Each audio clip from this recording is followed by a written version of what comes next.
Volvámonos Verdes. Síguenos en Spotify. Toda esperanza se convierte en acción. Jamie Margolin. Este será un episodio muy especial porque logramos llegar al episodio número 100 de nuestro podcast. Ha sido un camino largo de casi 4 años de trabajo, de mucho aprendizaje y esfuerzo, de conocer personas e historias increíbles. Y una de las cosas que hemos aprendido en estos años es que no todo está perdido. Aunque no lo crean, junto a todas las cosas malas que están ocurriendo en el medio ambiente, también hay cosas buenas, buenas noticias, buenas personas que trabajan incansablemente por un bien mayor. Así que prepárense porque se viene. Somos Katy y Seba y este es nuestro lindo podcast Volvámonos Verdes. Pero antes, nos gustaría pedirte que consideres apoyarnos con una suscripción mensual en nuestra página de Patreon, por menos de $1,000 o $1. Con tu suscripción vas a estar asegurando que este podcast siga sobreviviendo. Y además vas a tener acceso a videos detrás de cámara, a episodios sin comerciales y a contenido exclusivo. Visita www.patreon.com/volvámonosverdes. Tu apoyo es súper importante. Vamos con la conversación.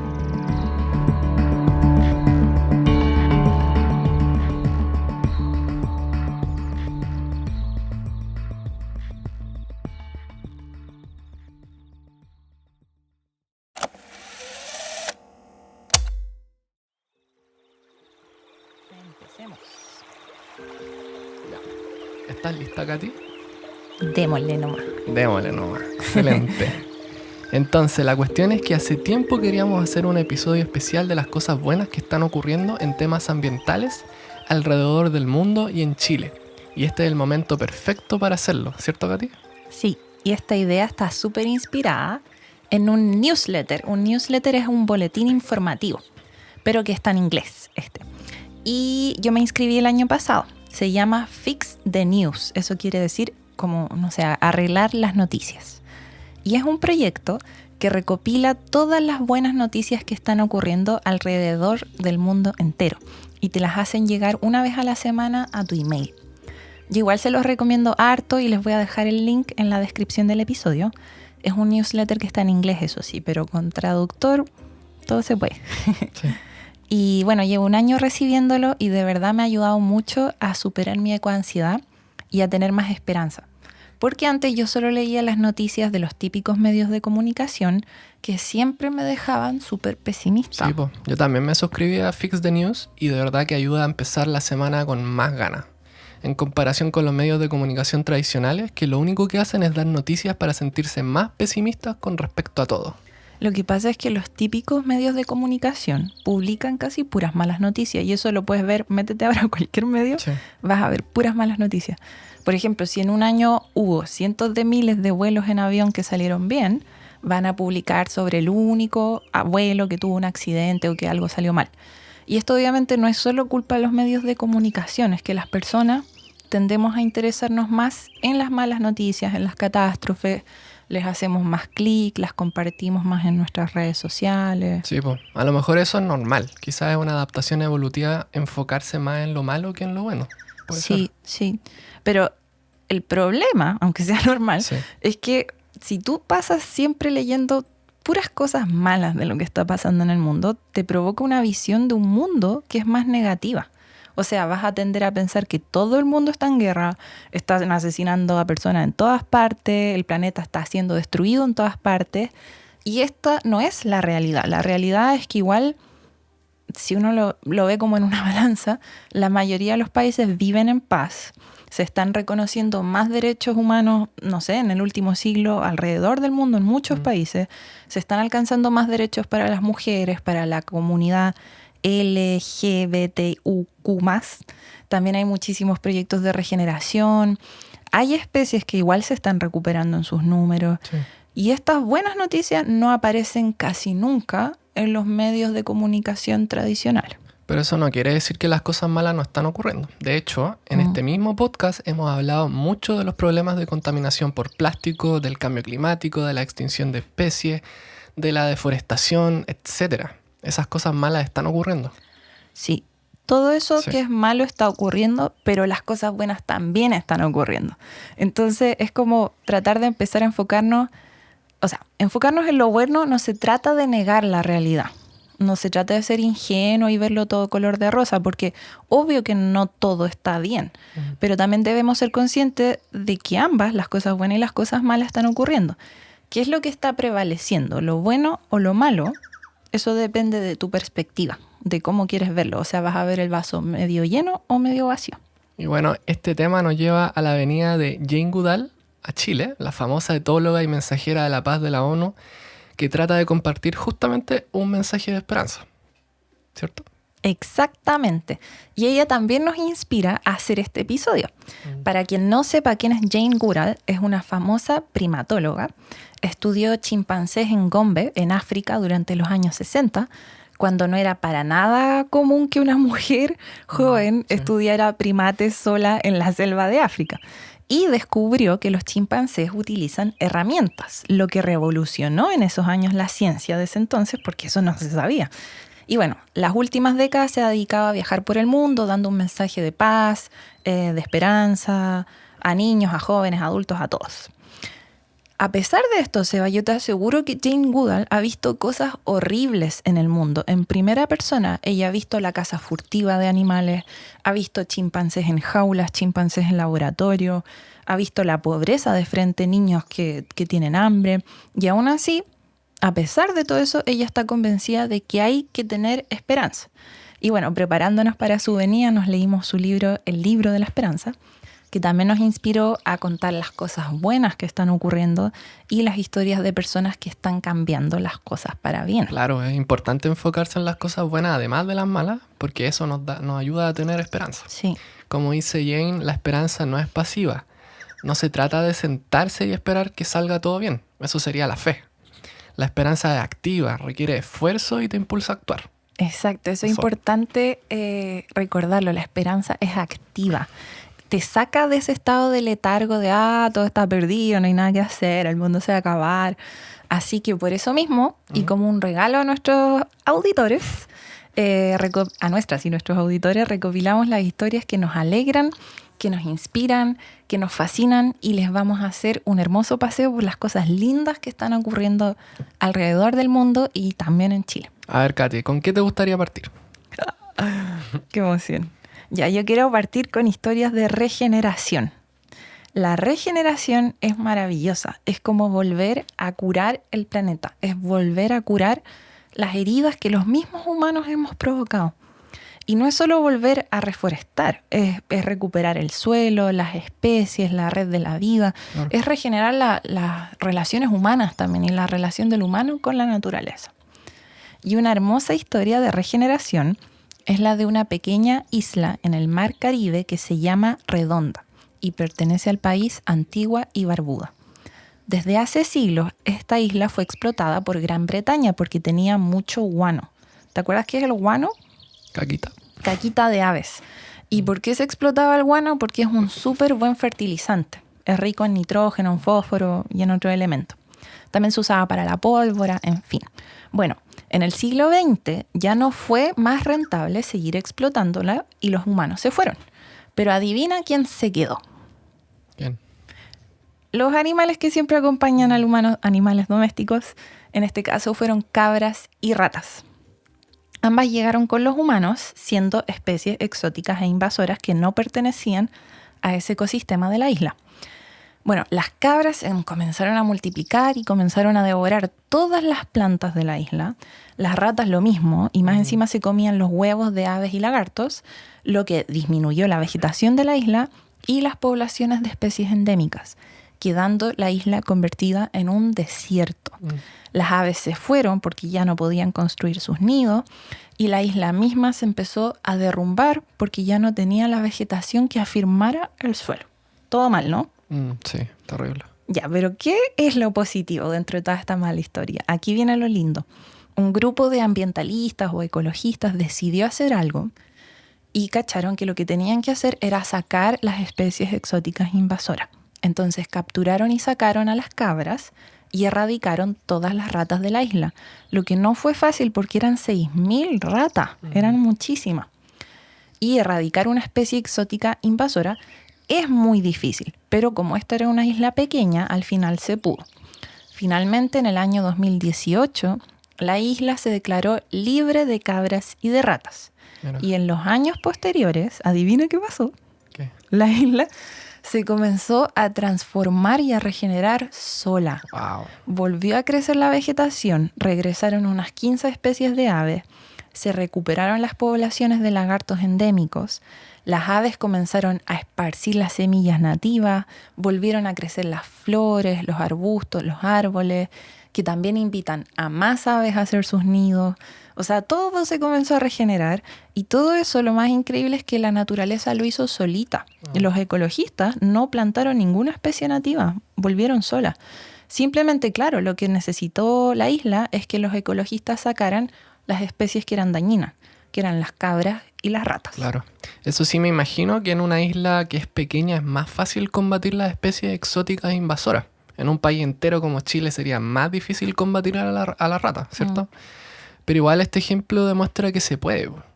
Es increíble pensar en la capacidad de la naturaleza de regenerarse. Solo necesita a veces un empujoncito del ser humano que cambie una cosa o que deje de hacer algo y el resto corre solo. ¿Tienes algún otro ejemplo parecido en Chile? Sí, en Chile hay ejemplos similares, justamente en islas. Por ejemplo, en la isla Chañaral, en la reserva pingüino de Humboldt, se logró erradicar a otra especie exótica invasora que eran los conejos, el año 2017. Y el problema era que los conejos erosionaban el hábitat donde nidifican aves marinas. Entonces, como los erradicaron, eso ayudó a que los yuncos, que son aves marinas, volvieran a poner nidos en la isla. Y algo similar ocurrió en otra isla en Chile, la isla Pájaro 1, que está a la altura de Coquimbo, donde fueron erradicadas esta vez las ratas, también las ratas, que se comían los huevos y las crías de aves marinas. Y esto permitió que volvieran las aves marinas a nidificar a la isla como los yuncos, por ejemplo.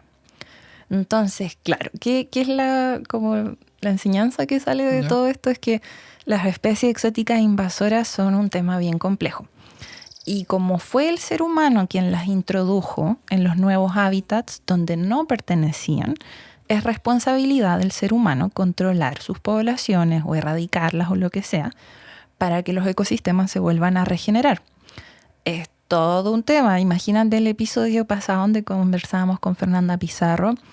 Lamentablemente, perros y gatos en muchos casos también pueden ser considerados especies exóticas invasoras, especialmente cuando son de libre deambular y andan sin control. Y hablar de erradicar perros o gatos es súper controversial porque tenemos un cariño muy grande con estos animales, a diferencia de las ratas, lamentablemente. Y eso lo conversamos en el episodio pasado. Y ya que estamos hablando de regeneración, ahora hablemos de ríos. Si pensamos en cómo hemos dañado los ríos, cómo los contaminamos, explotamos por extracción de arena, cómo los cementamos, como en el río Mapocho en Santiago, cómo los cortamos con represas, cortamos su flujo, etcétera, es bastante triste. Pero también hay historias de ríos que se regeneran, supongo, ¿no? Sí. Y estas son las historias que más me ilusionan porque pucha que le hemos hecho daño a los ríos en el mundo entero y en Chile, como dijiste tú, imagínate. Y tenemos historias de ríos que se recuperan. Esta historia que voy a contar lamentablemente no es de Chile, es de Estados Unidos. Y es el río Klamath, que cruza los estados de Oregón y California en Estados Unidos. Y resulta que el río Klamath comenzó a ser represado para producir electricidad en 1918, o sea, hace más de un siglo, lo que fragmentó el río y no permitió que los salmones y las truchas pudieran subir y bajar por el río, especies que son nativas de allá. Entonces, para que nos contextualicemos un poco, tú sabes, Seba, que los salmones, por ejemplo, son muy especiales. Ellos nacen en los ríos, bajan por el río al mar, donde se vuelven adultos. Como adultos vuelven a remontar el mismo río hasta el lugar donde nacieron para poner sus huevos, para desovar. Entonces, esta historia de los salmones es increíble, pues ellos tienen que subir y bajar. Ojo que en Chile también hay salmones y también hay truchas, pero no son nativos. Son una especie introducida por el ser humano, son exóticos e invasores. El problema es que ponen en peligro a nuestras especies endémicas de peces, se los comen, por ejemplo. Pero bueno, volviendo al río Klamath. Los salmones que viven allá, en Estados Unidos, por culpa de las represas, no pudieron subir y bajar más por el río Klamath, por lo que sus poblaciones comenzaron a disminuir muchísimo, se empezaron a poner en peligro. Y aquí entra la hermosa conexión que hay entre la naturaleza y el ser humano, porque en el fondo son la misma cosa. Las tribus indígenas de allá dependen del salmón, y no solo para alimentarse, no solo para su economía, para vivir, sino que porque su cultura depende del salmón. Su espiritualidad está muy relacionada con los salmones y con el río Klamath. Entonces, las tribus indígenas comenzaron a presionar, junto con los grupos ambientalistas, para que sacaran las represas. Y esto, junto con que ya no era rentable seguir operando las represas, hizo que se llegara a un acuerdo para demolerlas. Y actualmente este es el proyecto de eliminación de represas más grande del mundo. Para fines de este año 2024, van a desaparecer 4 represas hidroeléctricas antiguas del río Klamath. También lo lindo es que se comenzaron a devolver las tierras indígenas que habían sido inundadas.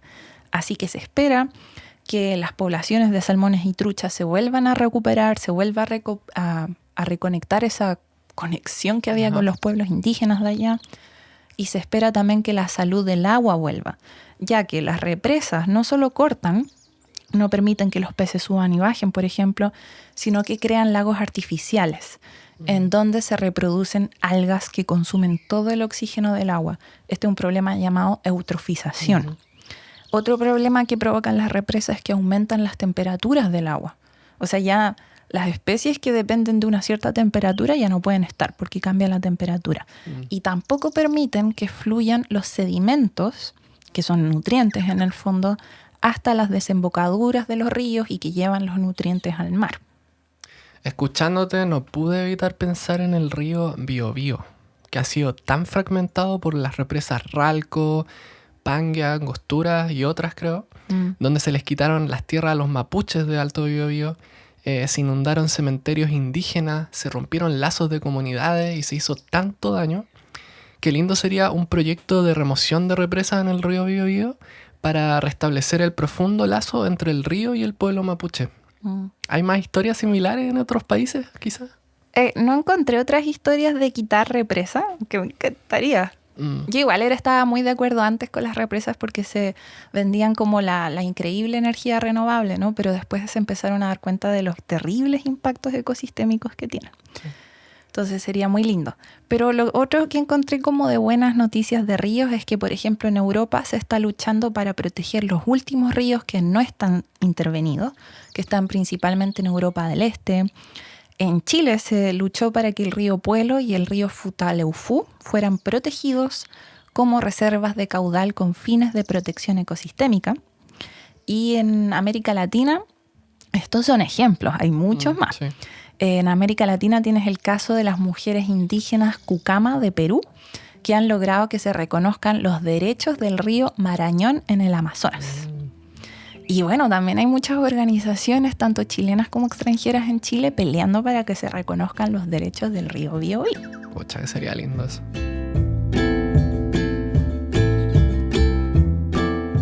Si te ha gustado nuestro podcast, nos gustaría pedirte que consideres apoyarnos con una suscripción mensual en Patreon, por menos de $1,000 o $1. No tenemos auspiciadores y toda la producción de este podcast la costeamos con nuestra platita y con los aportes de nuestras y nuestros Patreons. Con tu suscripción vas a tener acceso a nuestros videos detrás de cámara, a episodios sin comerciales y a contenido exclusivo.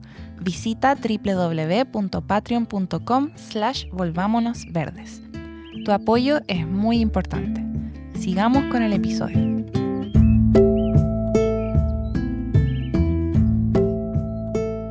Y hay buenas noticias en otras áreas, por ejemplo en temas de especies, ya que hablamos siempre de las crisis de la biodiversidad y de la gran extinción de especies que hemos provocado los humanos. ¿Hay especies que se están recuperando? Sí. Bueno, claro, como tú dijiste, la gran extinción de especies es real, pero hay ejemplos de especies que se han logrado recuperar. Entonces, para que sepan que si el humano pone bueno, así se pone una meta, se puede lograr. Así que vamos con algunos ejemplos. Mi ejemplo favorito son las ballenas. Yo creo que uno de los crímenes más grandes que hemos cometido como humanidad contra otras especies ha sido la caza de ballenas, que fue una matanza terrible que llevó a varias especies de ballenas casi al borde de la extinción durante el siglo XX. ¿Y sabes por qué cazaban a las ballenas, Seba? No, ¿por qué? Por su grasa que se transformaba en aceite para cosméticos, jabones y aceite de lámparas. Me estás diciendo que la vida de una ballena vale un jabón de baño. Qué mal teníamos las prioridades. Oh. Bueno, la buena noticia. ¿Ya? En los años 80 se prohibió la caza de ballenas con fines comerciales. En la mayoría de los países, siempre está el tema de Japón que sigue cazando, pero en fin, en la mayoría de los países se prohibió.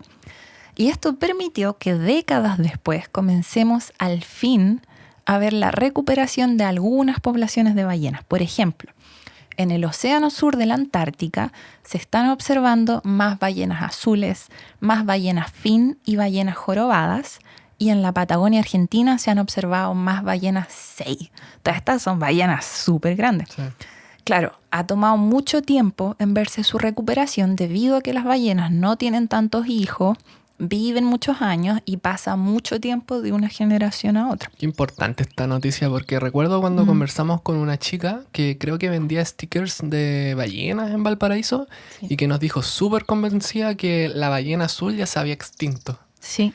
Ojalá que ella escuche este podcast. Ojalá. Sí, eso te demuestra como uno, quizás por leer las noticias, Sí, tienes una idea y eso te hace creer, está todo perdido. claro. Y cuando ella nos dijo eso, yo dije, no está extinguida, no. Y de hecho se está recuperando. Extinta. Eso sí, ojo. El biólogo marino Rodrigo Juquegaete, Ajá. que entrevistamos en este podcast, ha dicho en sus redes sociales que la población de ballena azul en Chile ha disminuido Ah, debido al aumento en el tráfico marítimo, porque chocan con las ballenas, los barcos, y por la contaminación en la zona. Y en el mismo podcast, cuando hablamos con él, nos dijo que muchos de esos barcos que chocan con las ballenas son de empresas salmoneras. Ahí tenéis una razón más para detener el crecimiento excesivo y la expansión de la industria salmonera en Chile. Pero hay varias cosas que se pueden hacer también y no son tan difíciles, como reducir la velocidad de los barcos. Eso les da más tiempo a las ballenas para que se quiten del camino. Bajas mucho la probabilidad de choque, o que los barcos cambien sus rutas, porque se sabe más o menos, no siempre, ¿no? Pero se sabe dónde se alimentan las ballenas, dónde se reproducen, entonces pueden evitar ciertas zonas en ciertas épocas. Pero bueno, la noticia de que hay recuperación de algunas poblaciones de ballenas en otras partes, como en la Antártica o en el sur del Atlántico, es hermosa. sí. Porque las ballenas son maravillosas, son mis especies favoritas. La ballena azul, por ejemplo, es el vertebrado más grande de la historia de la Tierra. O sea, Una de las más imagínate, imagínate que la extinguiéramos, sería horrible. Y también son complejas, son inteligentes, más encima contribuyen a combatir el cambio climático. Así que si no nos creen, escuchen el episodio 53, donde hablamos con Rodrigo Juquegaete. Y si no tuviste suficientes buenas noticias sobre las ballenas, te doy otra más, la última. Líderes indígenas de Nueva Zelanda, de Tahití y las Islas Cook firmaron un tratado que reconoce a las ballenas como personas jurídicas. ¿Qué quiere decir esto? Que tienen derechos. Y se espera que esto lleve pronto a que hayan leyes que reconozcan los derechos de las ballenas. ¿De qué sirve reconocer sus derechos? Por ejemplo, si se reconocen, se pueden imponer fuertes sanciones a quienes les hagan daño. ¿Y por qué quieren hacer esto estos líderes indígenas? Porque para muchos grupos indígenas de la Polinesia, las ballenas son sagradas y son espíritus ancestrales que conectan toda la vida. Incluso en la noticia, que voy a poner el link, se hablaba de que ellos piensan que fueron las ballenas las que guiaron a sus ancestros por el mar hasta las islas donde hoy habitan. Puta, qué linda la historia. Eso sí que es lindo. Y escuché también que la población de osos panda en China se ha duplicado desde 1980. Ya no está en peligro, sino que está en estado vulnerable, gracias a los esfuerzos de conservación como el aumento de las áreas protegidas. ¿Sabías eso?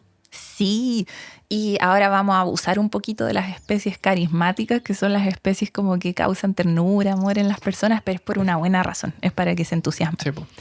Otra especie que se ha recuperado, la población del tigre de Bengala casi se triplicó en Nepal y en India gracias a los esfuerzos de restauración de miles de hectáreas que conectan distintos hábitats que permiten que los tigres se desplacen, porque los tigres ocupan muchas hectáreas de hábitat. Y esto fue a través de la frontera entre ambos países. Y también es un recuerdo de que la conservación es un trabajo que va más allá de las fronteras entre países, o sea, tienes que cooperar. También, otra buena noticia, las poblaciones de lobos se han logrado recuperar en varias partes de Europa. Y como estamos hablando de poblaciones, en este caso de depredadores que se recuperan, hay que tener ojo, porque cuando aumentan sus poblaciones suelen aumentar los encuentros con humanos o con el ganado. Y esto provoca lo que se conoce como conflicto humano-vida salvaje, que también trae muchos desafíos, que también hay varias formas de buscar solucionarlos. Entonces ahí hay que tener ojo cómo solucionar esos problemas. Pero también no solo depredadores, sino que hay varias noticias de especies de insectos como mariposa, de aves, de reptiles, también de mamíferos que se han recuperado como el narval. Así que les vamos a dejar todos esos links en la bibliografía de nuestra página web. Bacán.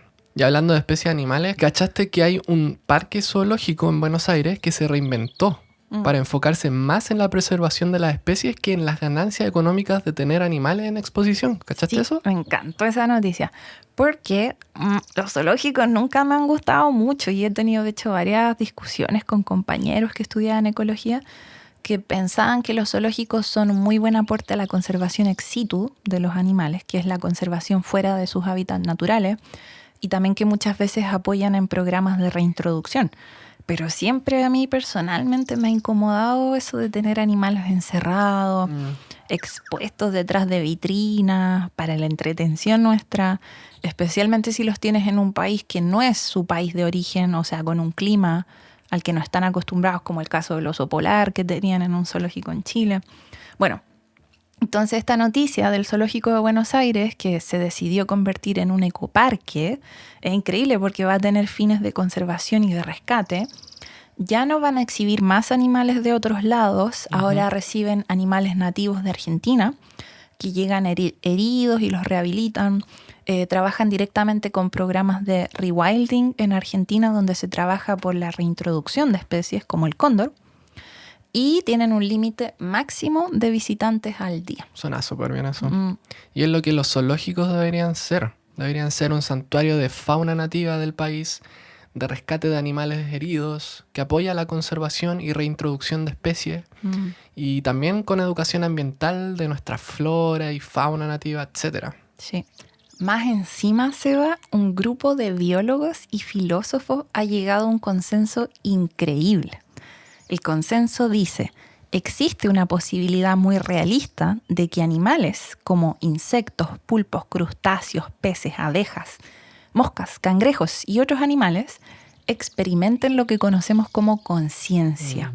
Y esto quiere decir que tener una experiencia consciente puede extenderse a animales que son muy diferentes a nosotros, como los invertebrados. Wow. Claro que esta declaración de conciencia en otros animales se centra en el tipo de conciencia que es más básica, que es conocida como conciencia fenoménica.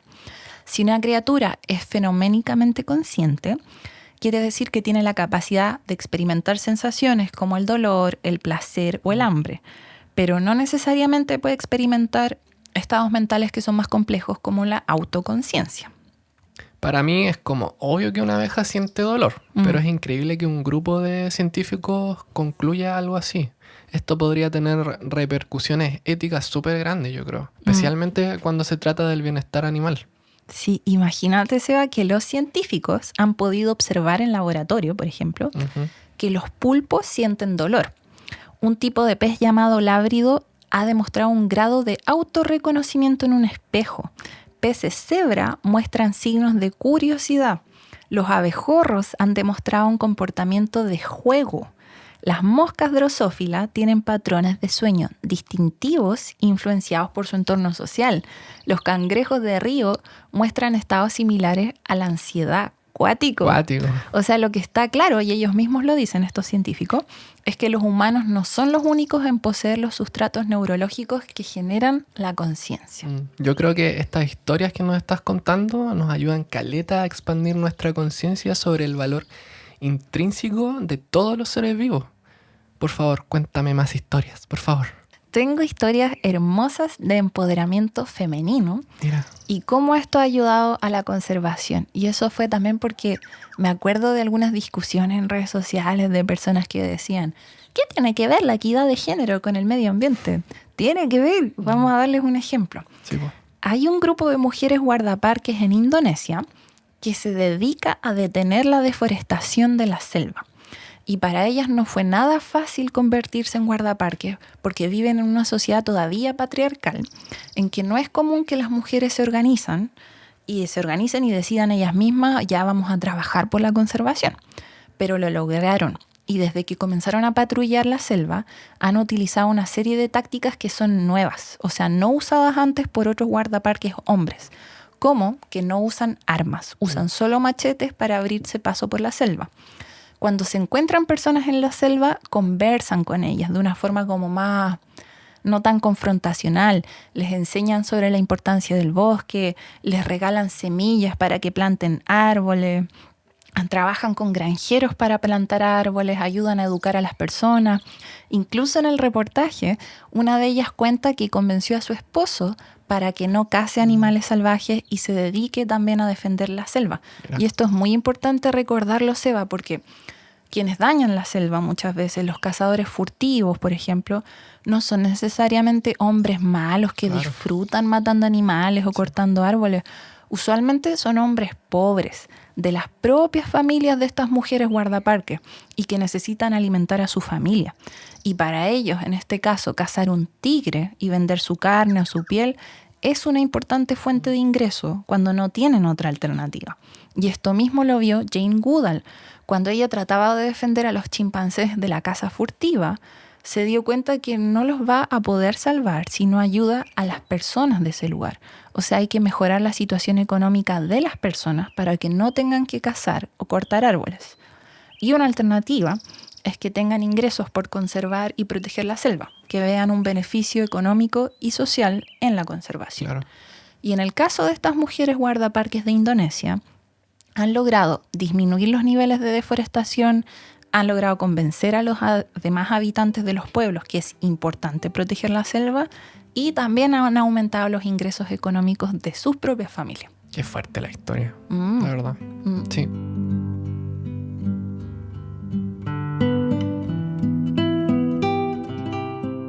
Y ahora pasando a otro tema, tenemos buenas noticias más relacionadas a lo urbano, a ciudades, por ejemplo. Sí, Seba, hay un movimiento que llama a sacar el cemento de las ciudades. Me encanta porque odio el cemento. Imagínate que hemos tapado todo el suelo de nuestras ciudades con cemento. Y el suelo se nos olvida, pero está lleno de vida. Absorbe el agua, permite que crezcan los pastos, las plantas, tiene bacterias, tiene hongos y lo tapamos.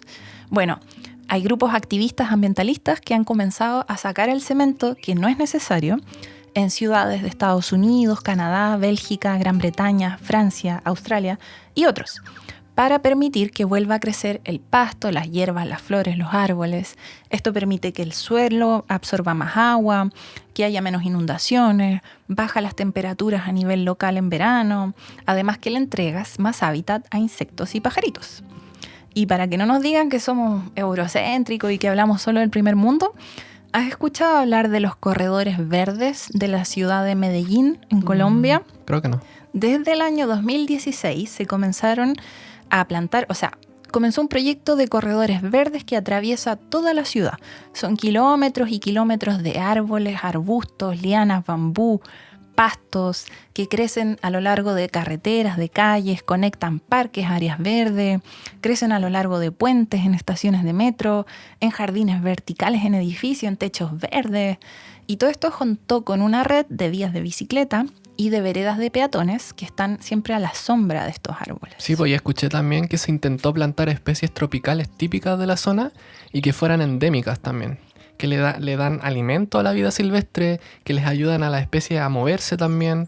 que bajan los niveles de contaminación por la combustión de los autos y que absorben CO2 también. Sí, todo eso. Y lo mejor de todo, no sé si lo mejor, pero lo más increíble, en los primeros 3 años del programa lograron que la temperatura de la ciudad bajara a 2 grados. Wow, caleta. Y se cree que en las próximas décadas podría bajar de 4 a 5 grados. O sea, eso es harto. Es mucho. Imagínate la diferencia cuando experimentas 25 grados comparado con 30 grados. Es harta diferencia. Mucho. Y esto obviamente va a ayudar a enfrentar las olas de calor, a disminuir el uso del aire acondicionado, que eso requiere mucha energía. Y porque recordemos que lo que pasa en las ciudades es un fenómeno conocido como isla de calor urbano, en que las temperaturas de una ciudad suelen ser más altas que las de las áreas rurales circundantes. Y esto pasa porque los edificios y las calles que son de cemento absorben y retienen el calor durante mucho más tiempo que la infraestructura verde. Por eso tenemos que reverdecer las ciudades y sacar el cemento. Siempre eso sí decían, tomando en consideración que necesitas el cemento, por ejemplo, para personas que andan con sillas de ruedas. Claro. Entonces, tomar en consideración la inclusión. Claro. Bueno, y hay otras ciudades que se entusiasmaron con la experiencia de Medellín y quieren copiar la idea, como Bogotá, Barranquilla en Colombia, Sao Paulo en Brasil, y ojalá que Santiago pronto se entusiasme. Sí. O otras ciudades de Chile también, pues, especialmente en las comunas más pobres. Que le saquen pobres. el cemento al río Mapocho. Eso sería ideal. Que pongan bosques Miyawaki. Que se reforesten las orillas del río Mapocho. Sería hermoso. Eso sí que sería hermoso. Ya. Y hablando de ciudades más sustentables, ¿cachaste esa noticia de que en París hay más ciclistas que conductores de autos? Sí, fue bacana esa noticia. Salió en abril de este año 2004 y se basó en mediciones oficiales que utilizaron rastreadores GPS en miles de parisinos para registrar de qué manera se movilizan por la ciudad. Y descubrieron que la mayoría de los parisinos se transportan en bicicleta más que en auto, especialmente desde las afueras de la ciudad al centro de la ciudad, en las horas punta y para movilizarse al trabajo. Y se cree que las medidas que lograron incentivar tanto el uso de la bicicleta fueron la construcción de muchos kilómetros de vías de bicicleta, redujeron el número de estacionamientos en la ciudad, se volvió caro estacionarse en la ciudad, se cerraron algunas calles para hacerlas peatonales, etc. Sería bacán que en Chile empezáramos a copiar estas buenas ideas, ¿cierto? Y ahora, cambiando de tema, ¿hay algo positivo que podamos decir sobre el cambio climático? Porque hasta ahora en las noticias se habla siempre de cosas terribles. Se derrite la Antártica, las olas de calor en todas partes. El año pasado superamos como dicen, los 1,5 grados Celsius de calentamiento global. ¿Hay algo bueno dentro de tanta mala noticia? Este es un tema bien complejo porque entran hartas contradicciones. Hay cosas malas, muchas cosas malas, pero también hay cosas buenas ocurriendo. Y también hay que entender el contexto. Nos encontramos en Chile, en Sudamérica, por lo que muchas de esas noticias buenas y malas nos afectan de manera distinta que, por ejemplo, a países europeos. Entonces, claro, esto es un podcast sobre buenas noticias, pero para contextualizar un poco, para entender la realidad. El año pasado, el 2023, que fue el año del fenómeno El Niño, se superaron varios récords de temperatura en el mundo entero. Fue el año por lejos más caluroso que hemos experimentado como humanidad. El promedio global de temperaturas del año anual alcanzó el calentamiento de 1,5 grados Celsius. O sea, estamos alcanzando ese límite. Ya, pero antes de que siga, se me olvidó esto del 1,5 grados. ¿Qué significa que lleguemos al 1,5 grados de calentamiento? Recordemos lo que era el 1,5. Bueno, en la COP de París, el año 2015, COP es la conferencia de las partes y en este caso es por el cambio climático. En la COP 21 de París, el año 2015, 193 países del mundo firmaron el Acuerdo de París, que es donde acordaron limitar sus propias emisiones para detener el cambio climático y que las temperaturas promedio globales no suban más allá de los 2 grados Celsius, idealmente que no suban más allá de los 1,5 grados Celsius. Y la cosa es que nos estamos acercando peligrosamente al calentamiento de 1,5 grados Celsius. Y ojo que tú habías dicho, el año pasado superamos el 1,5. Ese fue el promedio anual. Que el promedio anual haya llegado a ese límite no quiere decir que superamos el límite. Se supera cuando el promedio de varios años muestra esa tendencia. Un año no es suficiente porque, por ejemplo, el año pasado fue el Niño, este año quizás sea el promedio anual menor al del año pasado, se vuelva a bajar. Entonces se tiene que ver una tendencia en varios años. Así que no lo hemos superado, pero nos estamos acercando mucho. De hecho, en septiembre del año pasado, el promedio mensual del mes fue de 1,8 grados de calentamiento. O sea, fue un año súper caliente. Y lamentablemente seguimos aumentando las emisiones globales. Las proyecciones indican que al 2030, en 6 años más, vamos a tener un aumento de las emisiones de 9%. Puede sonar poco, pero para el 2030 deberíamos estar reduciendo nuestras emisiones a la mitad. ¿Cachai? O sea, nos falta mucho. ¿Y cuáles serían las noticias buenas entonces? Porque claro, es necesario entender todo lo malo, pero ahí es donde te entra esa ansiedad y todos vamos a morir. Pero supongo que están ocurriendo cosas buenas también. Mucha gente debe estar luchando para que no ocurra lo peor. Hay cosas buenas, o sea, especialmente a nivel global hay buenas noticias. Por ejemplo, China, que es el país más emisor del mundo, o sea, es como que dependemos de China de cierta forma. Sí. China está llegando al máximo de sus emisiones, está pronta a comenzar a bajar sus emisiones al fin, está llegando al pic. Y esto es increíble porque no se esperaba. Se pensaba que China iba a llegar al pic de sus emisiones el 2030 y lo está logrando 6 años antes. ¿Y a qué se debe que China comience a bajar sus emisiones? Es debido, entre otras cosas, a la masiva inversión de China en paneles solares, en energía eólica, en autos eléctricos y también que ha comenzado a bajar su uso de combustibles fósiles para producir energía. De hecho, por ejemplo, el año 2022, su inversión en energías renovables y en vehículos eléctricos superó a la del resto del mundo entero. Wow. Y eso es lo que estamos viendo en el mundo entero también. Ha aumentado mucho la inversión en paneles solares, turbinas eólicas, autos eléctricos, etcétera, ¿cierto? Sí, pues, o sea, y aquí también superamos con creces las expectativas. Se pensaba que el aumento de las energías renovables iba a crecer de forma lineal y lo está haciendo muchísimo más rápido. Y el costo de las energías renovables ha bajado muchísimo. Esto es a nivel global, ¿ya? Pero en la última década, el costo, por ejemplo, a nivel global de la energía solar ha bajado en un 80% el costo. De la energía eólica en casi un 60%. El costo de las baterías ha bajado en un 88%. Les vamos a dar un poquito más de números. Me carga hablar tanto en números, pero es que son importantes. La Agencia Internacional de Energía, que es como, no sé, sus reportes son súper influyentes para el clima, para la energía. Esta Agencia Internacional de Energía había predicho, por ejemplo, que a nivel global un 15% de los autos que se vendieran iban a ser eléctricos al 2030. Y esto ya lo alcanzamos el año 2022, 8 años antes, estamos adelantados. Actualmente, 1 de 5 autos vendidos es eléctrico y se espera que el próximo año sea 1 de cada 2 autos vendidos, la mitad. Y ni hablar se va de cómo están los países europeos con la venta de autos eléctricos. Noruega, por ejemplo, el 80% de los autos son eléctricos. Así que, según los pronósticos, todo esto nos encaminaría a que el año 2030 más de la mitad de los autos que se vendan van a ser eléctricos, 2/3, a nivel global.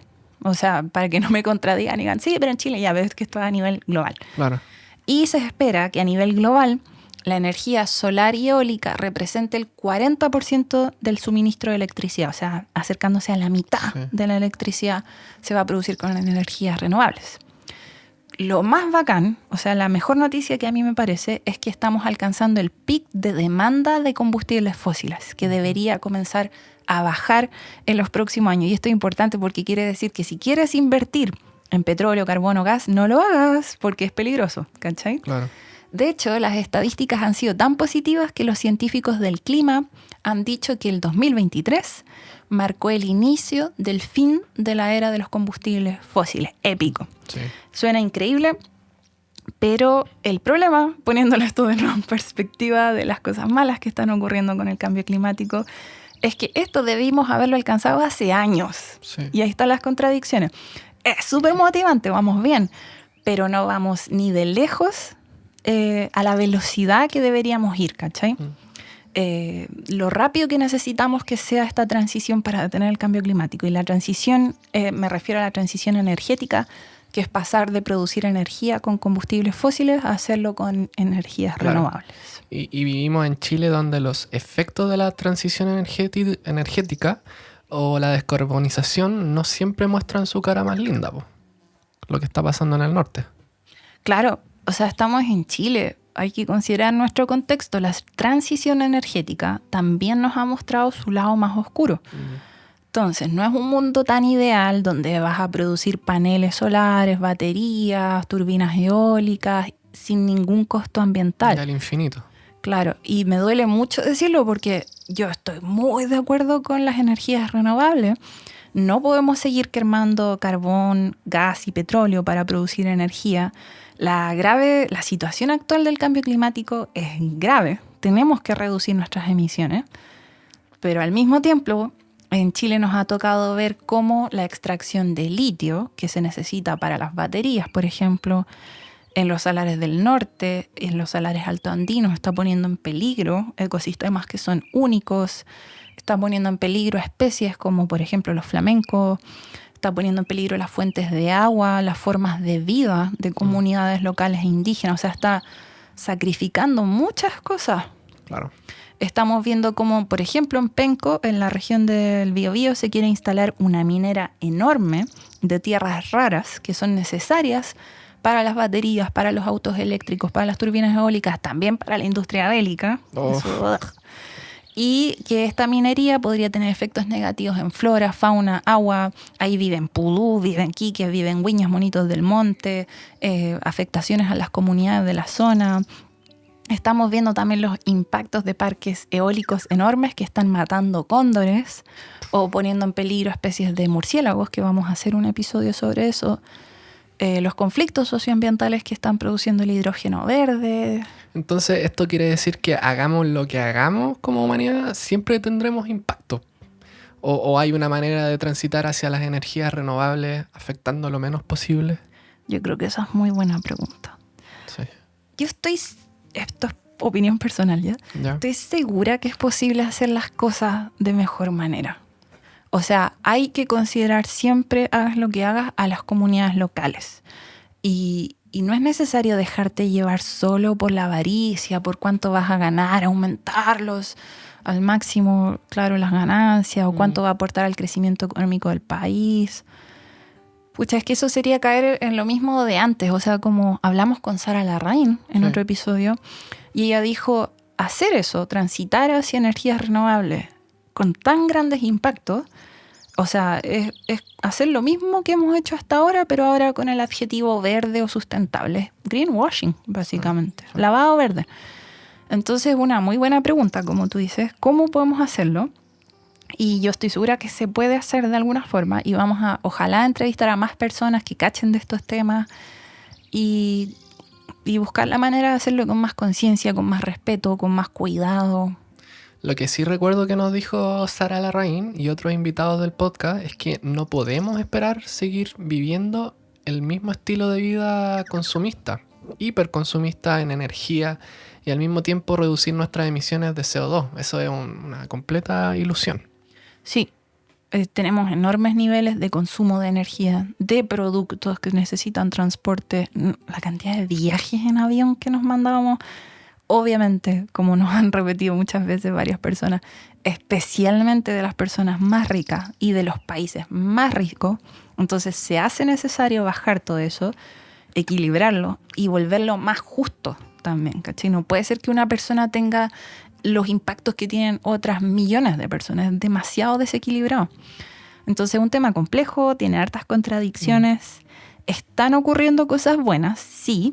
No todo está perdido en el tema del cambio climático de ninguna manera. Yo de verdad creo que lo vamos a lograr controlar, reducir o detener, pero tenemos que tener ojo en cómo lo hacemos. Y poniendo la nota positiva un poco, tanto que nos preocupamos por los negacionistas del cambio climático y las teorías conspirativas que dicen que el cambio climático no existe, cuando la realidad es muy distinta. La revista Nature publicó un estudio que que hizo una encuesta a nivel mundial a 130.000 personas de 125 países del mundo sobre su percepción del cambio climático. ¿Y sabes qué salió? ¿Qué? El 89% de las personas apoyan las acciones políticas para combatir el cambio climático y el 69% podría contribuir a la acción climática con un 1% de su ingreso personal. Es bacán, Es es la bacán. gran mayoría del mundo, por lejos la gran mayoría. Eso sí, el mismo estudio, a pesar de esto, documentó que la mayoría de las personas subestima la voluntad de las otras personas a actuar. O sea, tendemos a creer que los demás no están dispuestos a hacer nada. Claro. Y eso nos frena a nosotros mismos a hacer algo. Entonces tenemos que saber que la gran mayoría de las personas cree que hay que hacer algo, cree en el cambio climático, quiere hacer algo, así que démosle. Y te puedo contar una última noticia muy bacán que acabo de leer. Dale nomás. Hay un grupo de personas que está intentando que los diccionarios, a nivel como mundial, como el diccionario inglés de Oxford, cambien su definición de naturaleza para que incluya al ser humano. Porque históricamente los diccionarios han definido la naturaleza como este mundo físico de plantas, animales u otras cosas, que es a diferencia de los humanos y las creaciones humanas, ¿cachai? O sea, es cuático. Por definición, pensamos que el humano está separado de la naturaleza en nuestro lenguaje.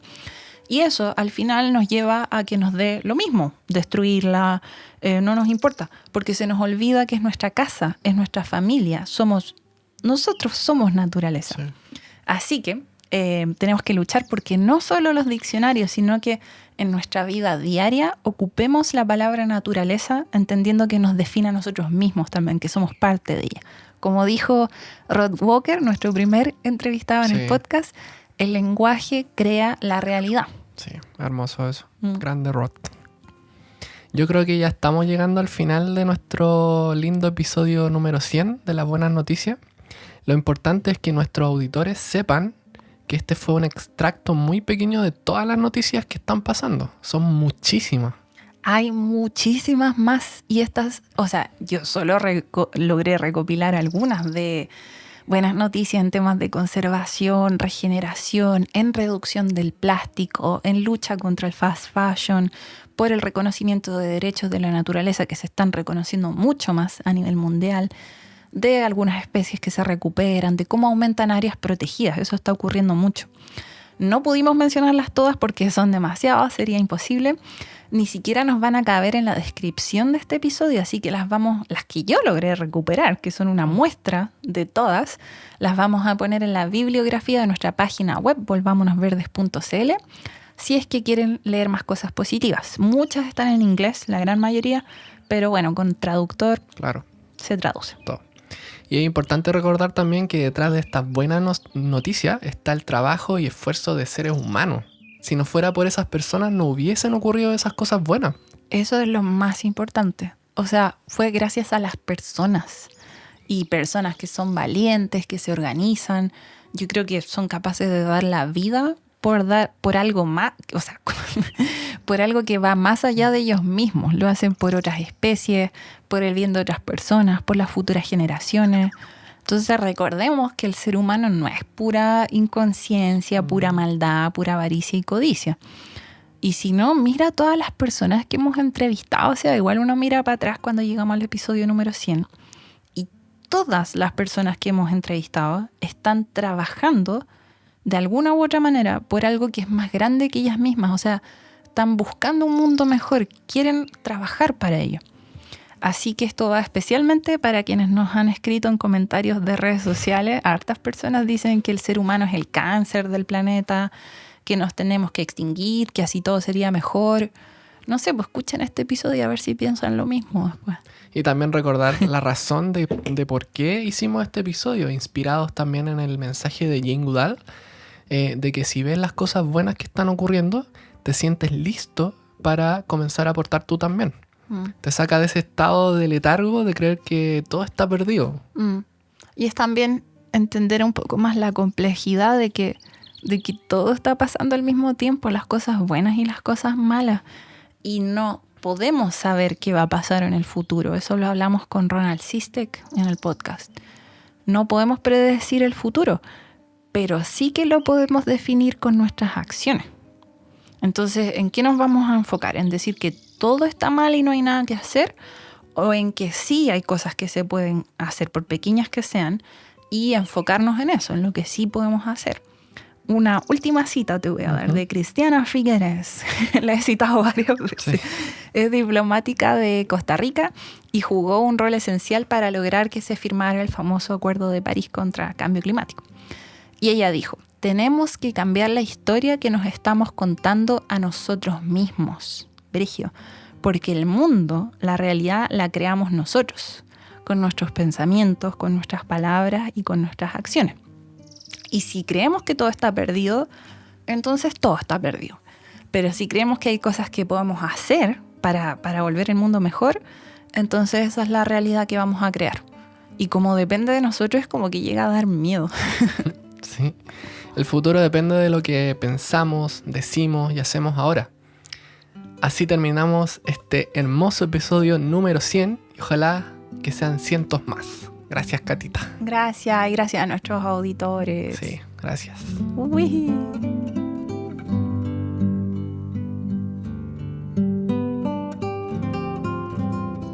Queremos agradecer a nuestro colaborador Patagonia, una reconocida marca de ropa outdoor que se ha esforzado por ser más que tan solo una marca de ropa. Patagonia apoya proyectos ambientalistas en muchos países y nos apoyaron con una donación de ropita, que nos faltaba mucho. Sí, yo recibí una parca, calcé unos pantalones y otras cositas. Están hechos de manera responsable, con materiales reciclados, asegurándose de que se le pagaron un sueldo justo a quienes fabricaron las prendas. Esto se conoce como Fair Trade. Esta donación nos va a ayudar mucho en los viajes que hacemos con el SEBA y también a pasar el duro invierno de Pucón. Así que muchas gracias. Muchas gracias, Patagonia. No olviden que pueden encontrar todas las fuentes de información de este episodio en volvamonosverdes.cl. Muchas gracias a todos nuestros auditores y que tengan una buena semana. Chao.